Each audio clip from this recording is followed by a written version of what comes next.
y ahora voy a hacer uso de la información que plantean. Cuando uno quiere saber la construcción de R-Race, el revalúo, lo que uno paga, se hace en función del valor relativo de las propiedades. Todo el sentido del revalúo es reacomodar el valor relativo de las propiedades, y por lo tanto, si eso es verdad, y lo que dice las circulares del Servicio de Impuestos Internos en todos los tonos, es que es el principio básico, que haya una misma relación entre valor comercial y valor fiscal en todos los predios de Chile. Es el principio orientador. Bien. Entonces, y si uno quiere saber como ciudadano común y corriente que eso sea verdad, o sea, que uno está pagando los impuestos que debiera pagar porque se cumple el principio de la proporcionalidad entre valor comercial y valor fiscal, entonces la única manera que uno tiene que saber eso, la única manera de verificar eso es que además de saber el valor de la propiedad individual que uno tiene, o de la que esté estudiando, tiene que conocer todas las demás, porque este es un tema relativo. No hay ninguna manera de que uno pueda tener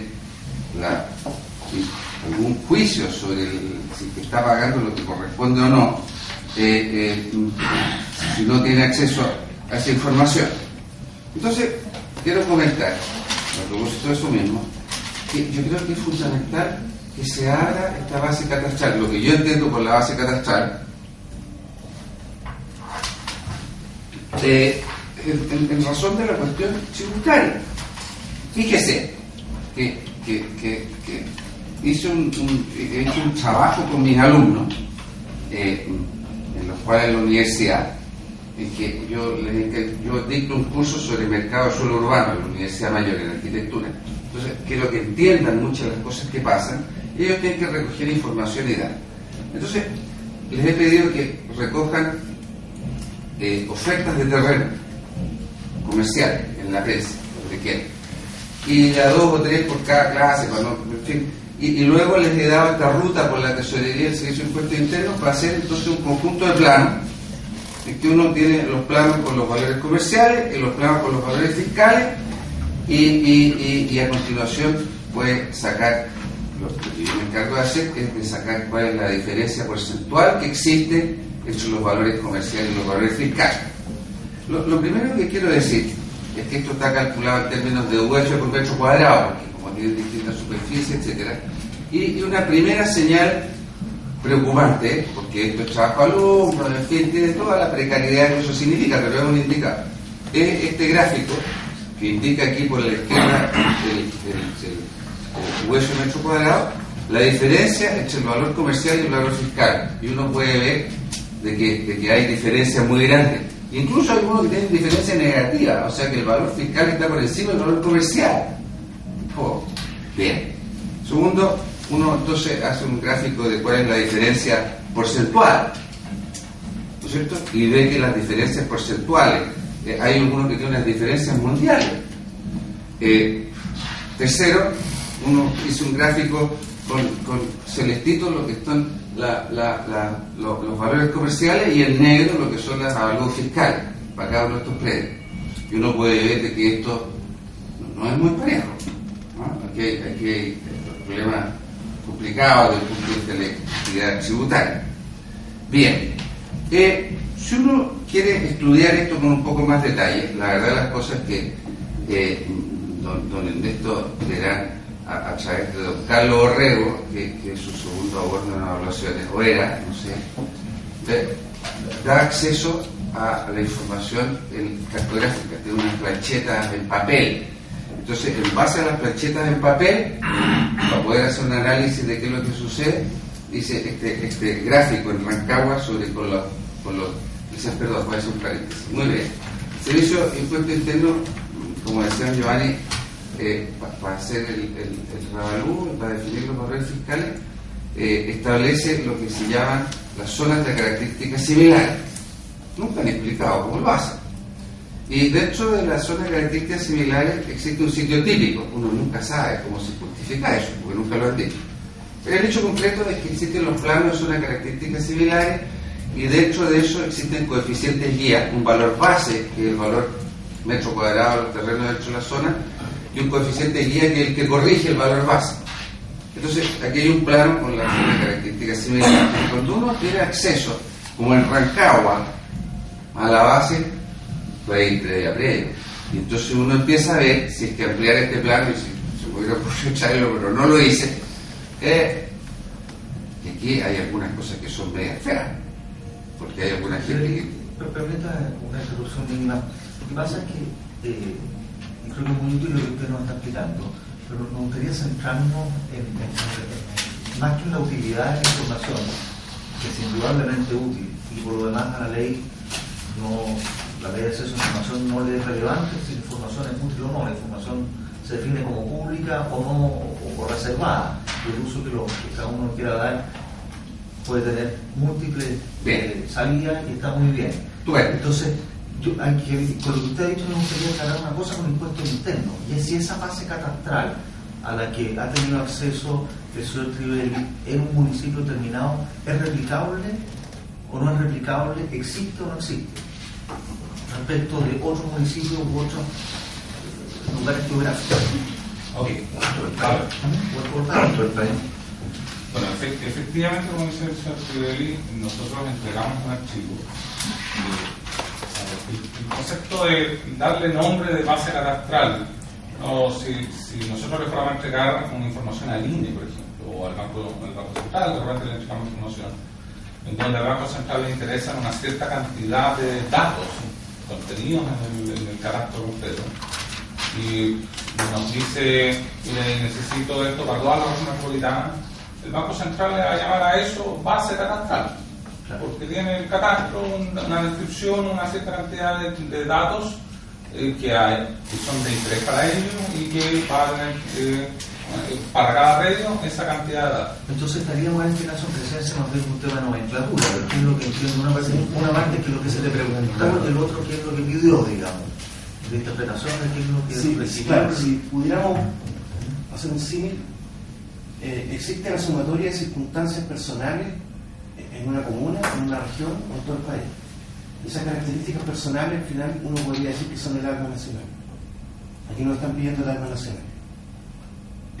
No existe el catastro de todo el país. Es como si uno pudiera hacer un ejemplo y nos pidieran el alma nacional, pero no nos pidieran nosotros.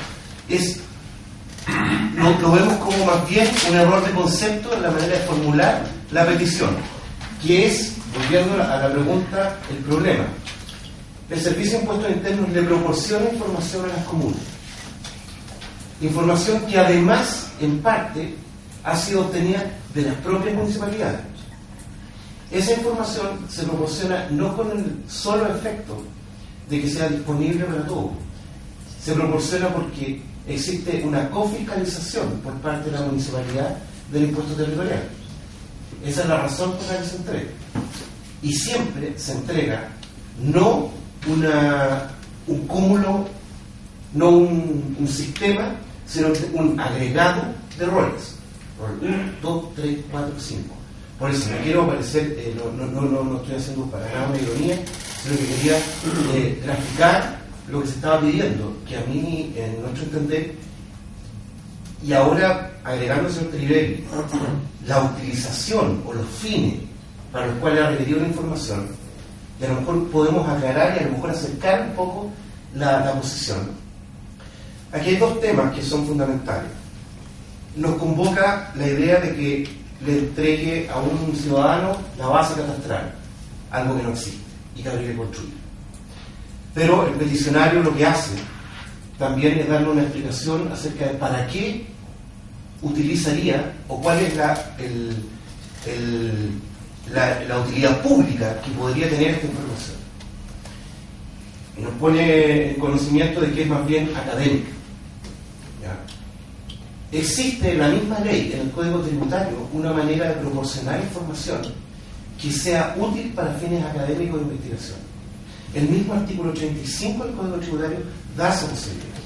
Pero lo que nos convoca aquí es la petición de este catastro, con nombres y apellidos, RUT y toda la información de todo y cada uno de los roles. ¿Le puedo hacer una consulta? Ya que usted ha mencionado el artículo 35, ¿cómo vincula el Servicio de Impuestos Internos esta reserva secreto con la evaluación que realiza el servicio de todos los predios del país?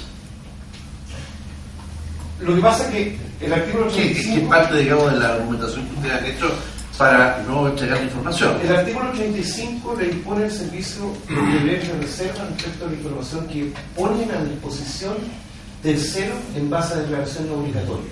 Y le señala que ni el director ni los demás funcionarios pueden entregar esa información a menos que una causa legal concreta le permita a un tercero acceder a esa información reservada, ¿no es cierto?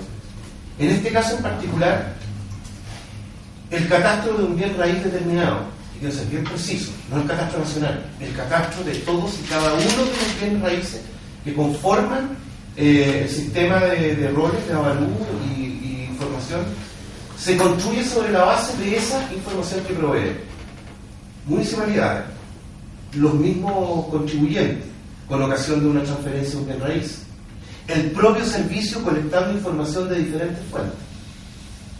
Entonces, relacionando eso con el artículo 85, tenemos que además, cuando tenemos una visualización de un rol determinado, parte de esa información, yo diría buena parte de ella, ha sido obtenida por la vía de declaraciones obligatorias y por consiguiente por el Servicio de Impuesto Interno con una información reservada. Y otra parte proviene de fuentes que podrían ser accesibles a terceros. Si yo tengo la dirección y llego al rol, o si tengo el rol y llego a la dirección, posiblemente eso sea, y lo es, accesible por el sitio web de tesorería o el mismo Servicio de Impuesto Interno. Pero cuando se pide catastro en bien raíz, eso está conformado de información reservada y no reservada. Por consiguiente, cuando se pide eso, automáticamente el servicio tiene que hacer una separación, de manera de decir, esto me es entregable, se me permite por ley entregar y esto no. Ahora, volviendo a lo que nos convoca, se pide la información global de este país, lo que significa que tenemos que hacer uno por uno ese trabajo. No estamos hablando de una acción que pueda ser hecha automáticamente. Yo le doy una información, F4, y inmediatamente me separa esa información. Desgraciadamente, a pesar de las expectativas que puede tener la gente, el propio señor Chivelli, este proceso no está tan automatizado como uno quisiera. Y es público y de público conocimiento que el servicio ha solicitado fondos, que hasta ahora no han sido autorizados para poder actualizar todo este sistema. Por lo tanto, esta operación es una operación a mano. Se requieren destinar funcionarios que hoy día no están para estas funciones, y vuelvo de nuevo a lo que nos convoca, hacer esta distinción en todos y cada uno de los bienes raíces de este país. Ese es el problema. ¿Alguna consulta de parte de ustedes? Cuando ustedes dicen que no existe la base catastral, partieron definiéndola. Entonces cuando me dicen no existe, lo que han descrito es cómo se construye. Y toda base de datos, obviamente, toma información de distintos